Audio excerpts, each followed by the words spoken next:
Hello, good morning बच्चों। बेटा जैसे हमने अपने फर्स्ट लेक्चर में देखा था, हमने स्टाफिंग का मीनिंग क्या था, उसकी इम्पोर्टेंस की थी। आज हम अपने इस लेक्चर में देखेंगे कि जो हमारा स्टाफिंग उसकी प्रोसेस क्या है, किस प्रोसेस के थ्रू हम क्या करते हैं, उनको जो अपने एम्प्लॉयज़ उनको रिक्रूट किया जाता है। तो क्या कह रहे हैं, देखो, the purpose of staffing is to employ most suitable and competent person as per the requirements of the organization। जो स्टाफिंग होता है हमारा, इसका पर्पज़ क्या होता है आपका, तो सबसे मोस्ट सुटेबल और जो कम्पिटेंट पर्सन है उसको क्या करना होता है, ऑर्गेनाइजेशन में रिक्रूट करना होता है। With this aim in view the following staffing process is followed. इस एम को देखते हुए कि हम सबसे मोस्ट सुटेबल और कम्पिटेंट पर्सन को अपने ऑर्गेनाइजेशन में रिक्रूट करें, हम अपनी फॉलोइंग प्रोसेस को हम फॉलो करते हैं। सबसे पहले देखो, सबसे पहले हमारा काम आता है डिटरमाइनिंग मैन पावर रिक्वायरमेंट्स। तो जो हमारी स्टाफिंग है, इसका सबसे पहला काम क्या होता है, जो मैन पावर है एस्टिमेट लगाओ, डिटरमाइन करो कि हमारी ऑर्गेनाइजेशन में आपको कितने लोगों की ज़रूरत है। जैसे आप घर में क्या होता है, पर मंथ आप पहले अनुमान लगा लेते हैं, एस्टिमेशन लगाते हैं कि हाँ भाई हमें इस महीने इतने खर्चा हमारा हो जाएगा। तो क्या एक तरह से डिटरमाइन करना होता है। लेकिन ऑर्गेनाइजेशन में हमें किस चीज़ की ज़रूरत होती है, मैन लोगों की ज़रूरत होती है। तो सबसे पहला काम होता है स्टाफिंग का मैन पावर का डिटर्मिनेशन करना कि हमें कितने लोगों की ज़रूरत है। तो देखो, the first thing in staffing process is to estimate man power needs. सबसे पहला काम क्या हमारे स्टाफिंग का, मैन पावर नीड्स का पता लगाना है। An effort is made to assess man power needs in advance, keeping in view the production schedule, demand forecast, market schedules etcetera. तो जो हमारे मैन पावर का एस्टिमेशन है, इसको आप किस में ध्यान में रखते हुए लगाते हैं कि हमें प्रोडक्शन, हमारे प्रोडक्शन हम प्रोडक्शन कैसे करेंगे, हमारी डिमांड कितनी रहेगी, मार्केट शेड्यूल, इन सब को ध्यान में रखते हुए हम क्या करते हैं, अपने मैन पावर को नीड्स का डिटरमाइन करते हैं। The man power plan is subject to review from time to time as per the requirements of the organisation.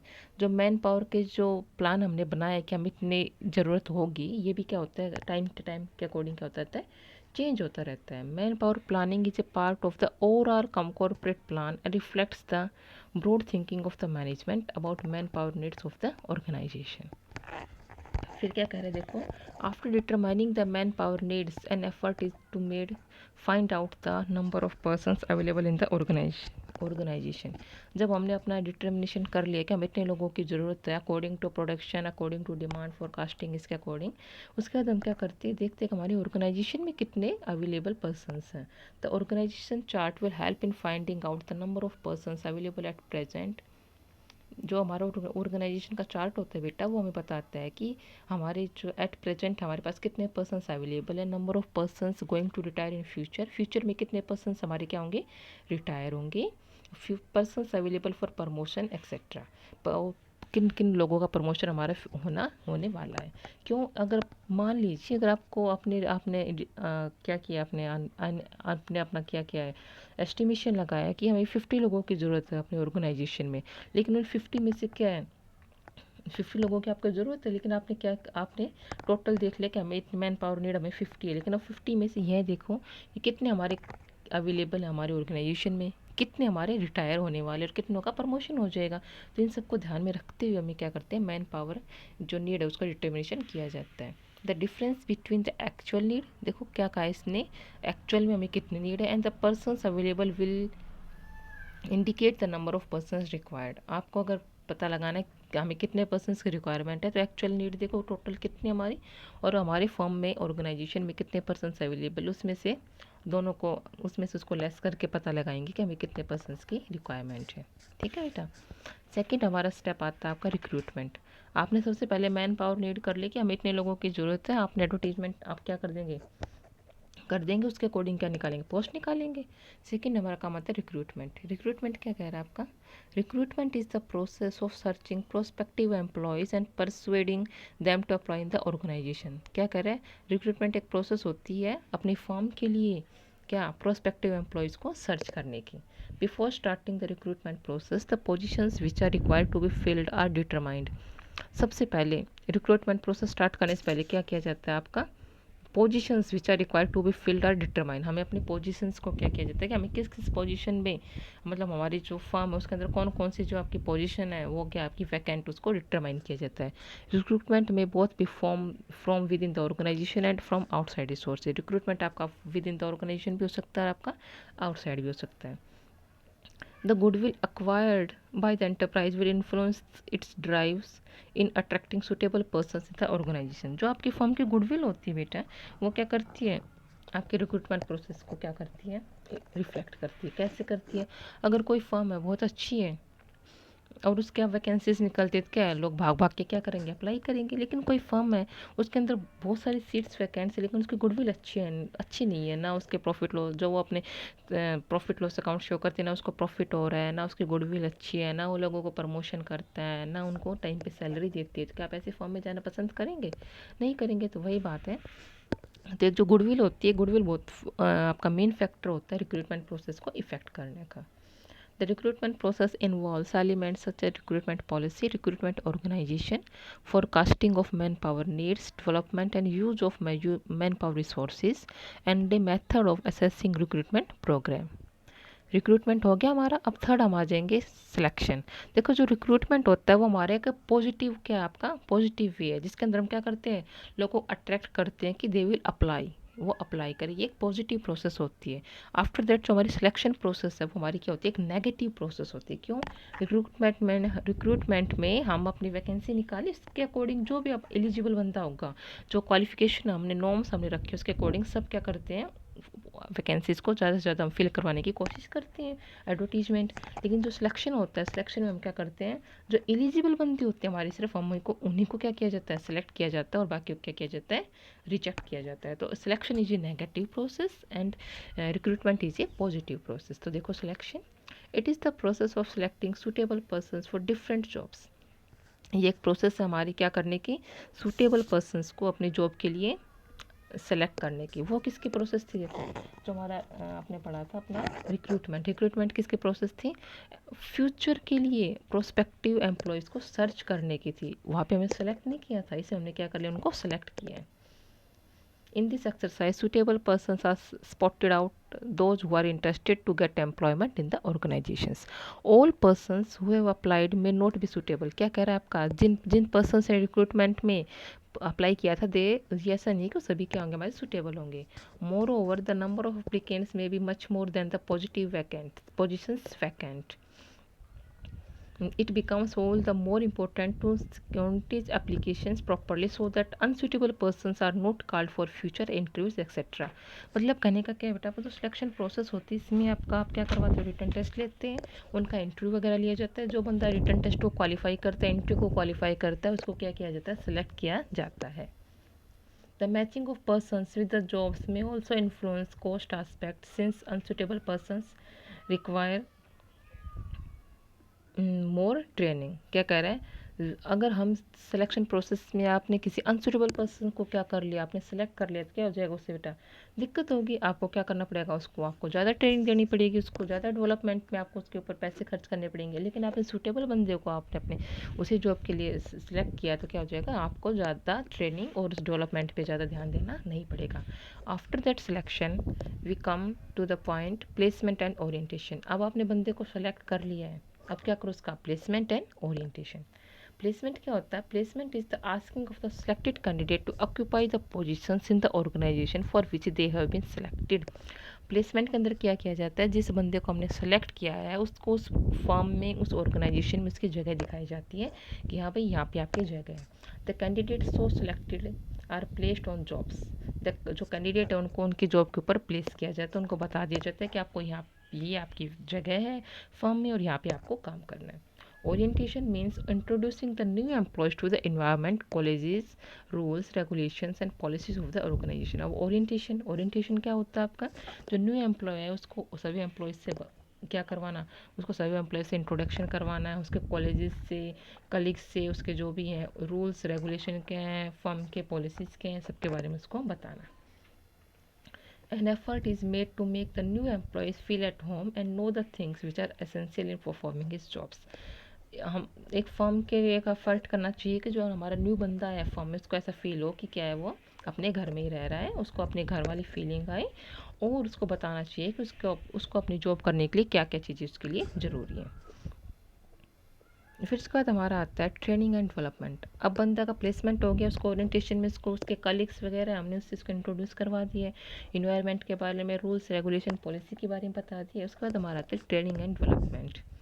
अब देखो ट्रेनिंग एंड डेवलपमेंट क्या होता है, आपका जो बंदा हमने लगाया है तो वो सुटेबल ही, लेकिन क्या किया जाता है, उसको ट्रेन किया जाता है जिससे कि वो कंपनी के वो काम को अच्छे से कर सके और कंपनी के गोल को अचीव कर सके। Training and development is meant to improve the skills and knowledge of employee. Training and development का मतलब क्या होता है कि जो एम्प्लॉय हमारे उसके स्किल्स और नॉलेज को क्या करना है, इम्प्रूव करना होता है। Training and development equips new employees with knowledge and skills with reference to their jobs. When a person is finally approved for entry into the concern, he is given some kind of training to equip him to take up the new assignment. क्या कह रहा है, जब कोई भी बंदा हम select कर लिया जाता है, उसको प्लेसमेंट ओरिएंटेशन हो गया होता है, तो उसके बाद हम उसे ट्रेनिंग देते हैं जिससे कि हमारी कंपनी के अंदर ऑर्गेनाइजेशन में कोई भी जो न्यू असाइनमेंट्स आ रहे हो क्या कर सके, उनको हैंडल कर सके। Training and development is beneficial to both employer and employees. क्या कह रहे हैं, ट्रेनिंग और जो डेवलपमेंट का प्रोग्राम है ये हमारे एम्प्लॉयर और एम्प्लॉय दोनों के लिए क्या होता है, आपका बेनिफिशियल होता है। A well trained worker improve efficiency and productivity. जो एक जो वेल ट्रेड वर्कर होता है, अगर उसको ट्रेनिंग दे रखी है हमने, तो क्या कर सकता है, अपनी एफिशिएंसी और प्रोडक्टिविटी फर्म की दोनों को क्या करता है, इम्प्रूव करता है। Suitable training and development method should be devised for different categories of employees. A formal training will avoid the risk of trial and error and will also minimize the cost and wastage involved in training. क्या करें, एक जो formal training जो लोगों को दी जाती है उससे क्या होता है, जो ट्रायल और जो एरर का रिस्क होता है, मतलब किसी काम ट्रायल एरर क्या कहते हैं, किसी काम को करो फिर देखो क्या गलती रहेगी, ये ट्रायल एंड एरर बार बार उसी काम को करना, तो जो रिस्क होता है वो हमारा कम हो जाता है ट्रायल एंड एरर का। And also minimise the cost and wastage involve in training. और जो हमारी कॉस्ट होती है वो भी हमारी क्या हो जाएगी, इससे कम हो जाएगी। अगर आप किसी काम को बार बार करेंगे फॉर्म में तो क्या होगी, हमारी कॉस्ट बढ़ेगी, वेस्टेज होगी हमारी। लेकिन हमने किसी बंदे को ट्रेंड किया है तो वो क्या हो जाएगा, वो किसी काम को बार बार नहीं करेगा, जिससे क्या होगी, हमारी कॉस्ट कम रहेगी और हमारे वेस्टेज भी कम होगी। इसके बाद हमारा आता है बेटा परफॉर्मेंस अप्रेजल। अब आपने क्या हो गया, ट्रेनिंग हो गया, उसका डेवलपमेंट कर दिया है, जो भी ऑर्गेनाइजेशन हमने रिक्रूट किया है। उसके बाद हमारा आता है performance appraisal. Performance appraisal is a method to assess the working of a person. जो परफॉर्मेंस अप्रेजल क्या होता है, ये जो बंदा जो फर्म में काम कर रहा है, is a method to assess the working. जो एक बंदा फर्म में काम कर रहा है, वर्क कर रहा है, उसके जो वर्किंग कर रहा है उसको क्या करना है, उसको मेजर करना होता है। It helps in knowing how well the person is performing. ये इस परफॉर्मेंस अप्रेजल के थ्रू हम पता लगा सकते हैं कि क्या वो बंदा ठीक से काम कर रहा है, performing, has he been able to meet the demands of his position. जिस पोजीशन में हमने उस पर लगाया क्या उस डिमांड्स को फुलफिल कर रहा है। This evaluation is normally done by immediate superior in the organisation and is reviewed it turn by his superior. ये जो हमारे इवेल्युएशन होता है आपका परफॉर्मेंस अप्रेजल का, ये कौन करता है, इमीडिएट सुपीरियर, जो ऑर्गेनाइजेशन में सुपीरियर है वो करता है। And it is reviewed in turn by he superior. जो ऑर्गेनाइजेशन का सुपीरियर है वो किसका करेगा, एम्प्लॉय का करेगा। और जो उसने जो और उसको जो किया है रिव्यू किया उसको कौन करेगा, जो आपका सुपीरियर का जो सुपीरियर है वो उसको रिव्यू करेगा। Not only the qualities but deficiencies are also evaluated to improve the performance of employees. क्या करें, केवल क्वालिटीज़ को ही नहीं देखा जाता है, उसकी कमियाँ क्या रह गई उनको भी हमें इवेल्युएट करना चाहिए ताकि हम उसको इम्प्रूव कर सकें और वर्कर्स की परफॉर्मेंस उसको हम इम्प्रूव कर सकें। अब देखो परफॉर्मेंस अप्रेजल के बाद हमारा क्या आता है, promotion and career planning. Promotion आप सभी को पता है, कम प्रमोशन मतलब क्या होता है, बंदा पहले क्या था हमारा फोर्थ क्लास में था, थर्ड क्लास में प्रमोट हो जाए, फिर सेकंड क्लास, फर्स्ट क्लास, ये हमारा क्या होता है, आपका प्रमोशन होता है। तो promotion is the process which gives high responsibilities, better status, more emoluments, better opportunities etcetera. क्या कह रहे हैं, प्रमोशन एक प्रोसेस होती है जिसका मतलब क्या होता है, जो हमें हाई रिस्पॉन्सिबिलिटीज देता है, जिससे हमारा स्टेटस क्या हो जाएगा, आप उस प्रमोशन से क्या होगा, हमारी सैलरी बढ़ेगी और हमारी रिस्पॉन्सिबिलिटीज़ बढ़ेंगी, हमारा स्टेटस बढ़ेगा, सारी चीज़ें बढ़ जाएंगी हमारी, ठीक है, हमारे पास बेटर अपॉर्चुनिटीज़ आएंगी। The basis of promotion is the performance of the employee at his present posting, his attitude and outlook, capabilities to take high responsibilities, seniority in the cadre, etc. Main काम क्या है employees का, देखिए इससे क्या हो जाता है, employed is present position, his attitude, outlook, सारी चीज़ क्या हो जाती है हमारी चेंज हो जाती हैं, कैडर चेंज हो जाता है, हमारे seniority, Promotional avenue motivate people to improve their performance so that they get chance to move higher at the ladder. क्या कर रहा है, प्रमोशनल जो एक्टिविटीज़ होती हैं, ये इससे क्या होता है, बंदा अपने परफॉर्मेंस को इम्प्रूव करता है। एक बार जब प्रमोशन हो जाता है वो सोचता है कि मैं और भी काम को अच्छे से करूँ, जिससे क्या हो जाए, वो प्रमोशन उसका वो सीढ़ी पे और चढ़ता ही जाए। Promotions also helps in retaining capable employees in the organisation. Promotion के थ्रू क्या हो जाता है, अगर एक बंदा कम प्रमोशन करते अच्छा काम करता है, हम अपनी फर्म में क्या रख सकते हैं, उसको बनाए रख सकते हैं। प्रमोशन करो, उसको फर्म के अंदर रहेगा। फिर हमारा आता है प्रमोशन के बाद कंपनसेशन। क्या कर रहा है, compensation the matching of salary to the contribution of the employees is a difficult task of the staffing process. क्या कर रहे हैं कि जो एम्प्लॉयज़ की जो सैलरी है और जो काम कर रहे हैं, उन दोनों को मैच करना एक बहुत ही डिफ़िकल्ट टास्क होता है।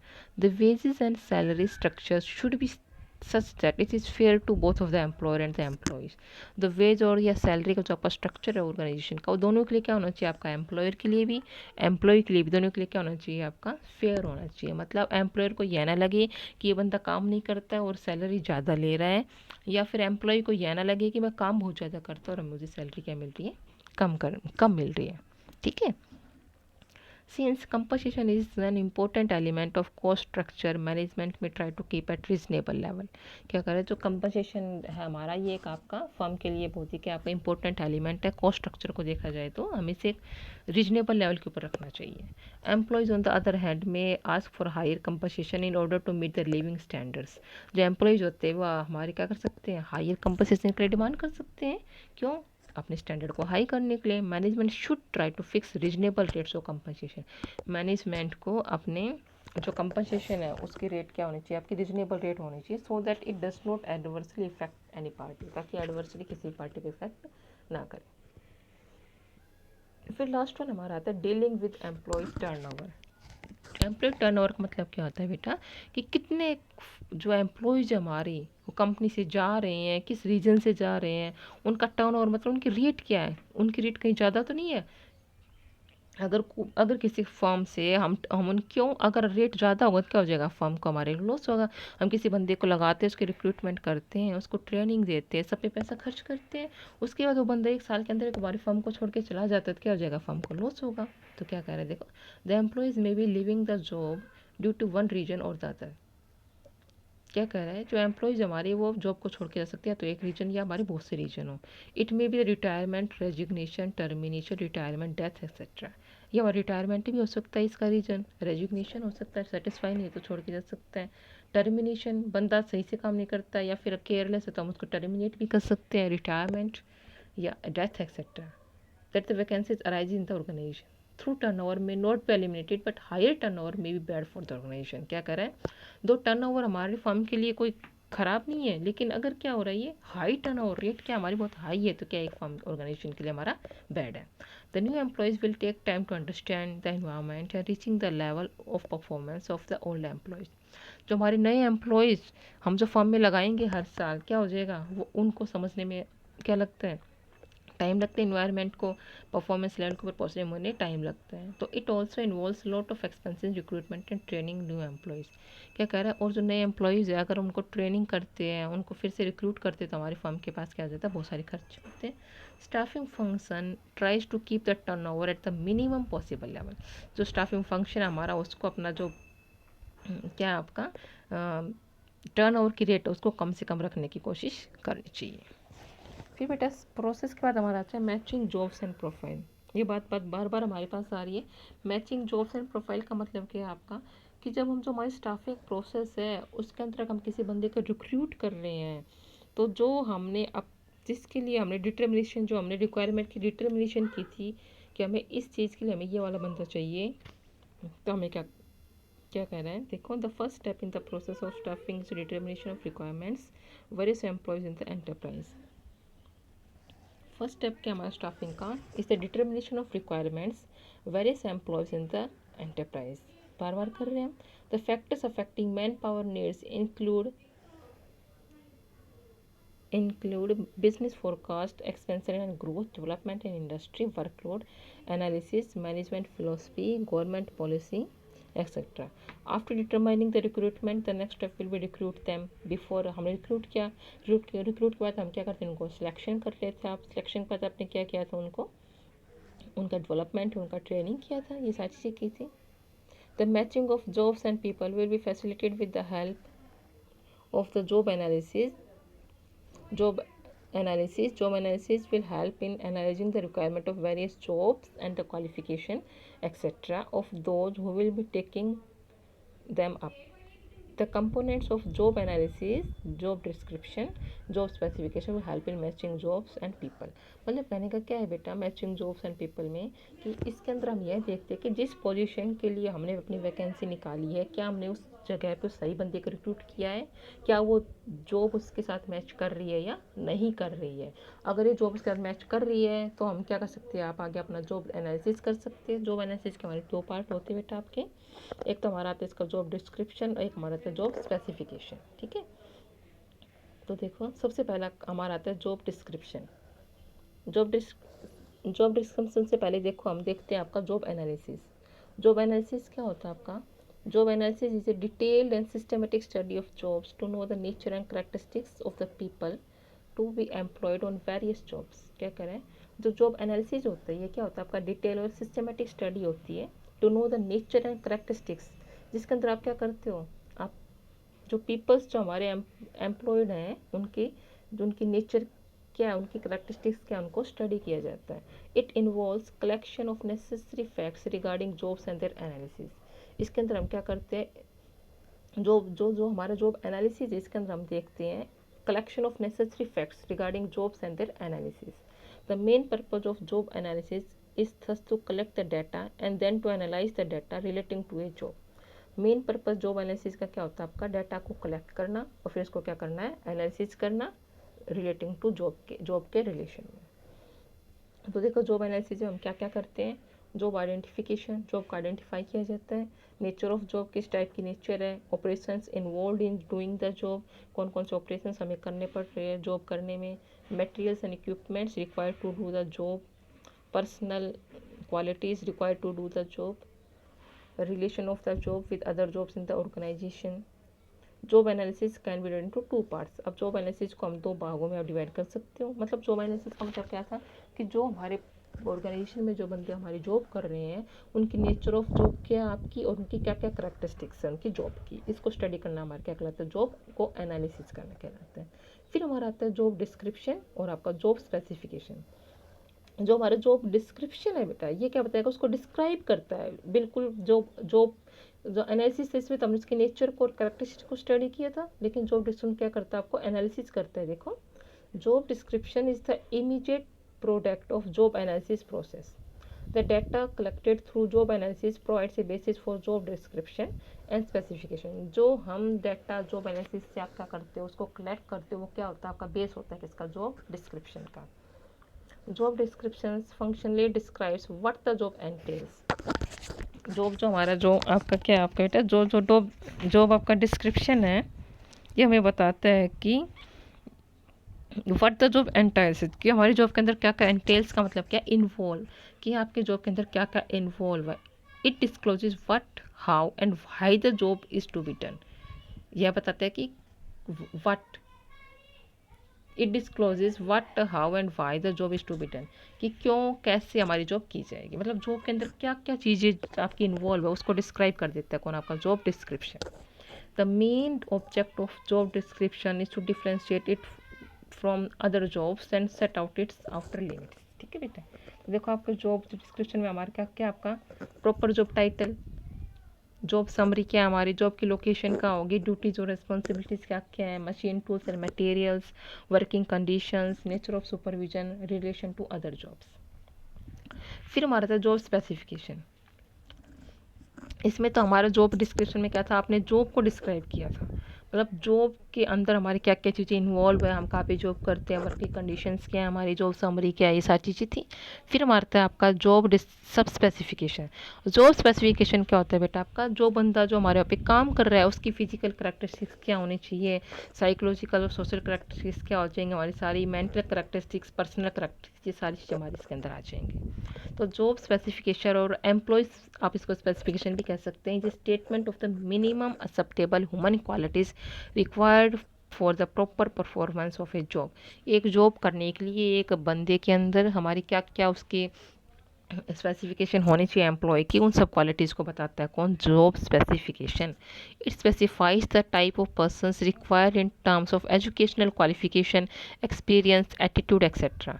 यह भी देखता है इसके अंदर कि उसकी एजुकेशन क्वालिफिकेशन क्या क्या है, एक्सपीरियंस कितने, एटीट्यूड कैसा है on the job, and further assist in the selection of appropriate personnel by outlining the particular working conditions to be encountered on the job.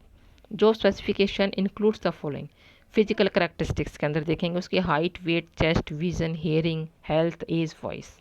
जैसे आप आर्मी में, एयरफोर्स में, नेवी में आपको रिक्रूटमेंट होता है तो उसके अंदर देखा जाता है आपकी physical characteristics, psychological and social characteristics such as emotional stability, flexibility, decision making ability कैसी है उसकी, एनालिटिकल व्यू कैसा है उसका, mental ability, manners, initiative, conversational ability etcetera. Third one is mental characteristics such as general intelligence कैसी है इसकी, memory, judgement, ability to concentrate etcetera. Personal characteristics such as sex, education, family background कैसा है, job experience, hobbies, extra curricular activities etcetera. Thus it is clear that the first nature of job is determined which is called job description. जो job को determine करता है हमारा job description कहलाता है, and the qualification, experience, उसकी physical characteristics, mental, इन ये करता है वो क्या कहलाता है, हमारा जॉब स्पेसिफिकेशन कहलाता है। It is only after the analysis of job description and job specification the work of job analysis complete.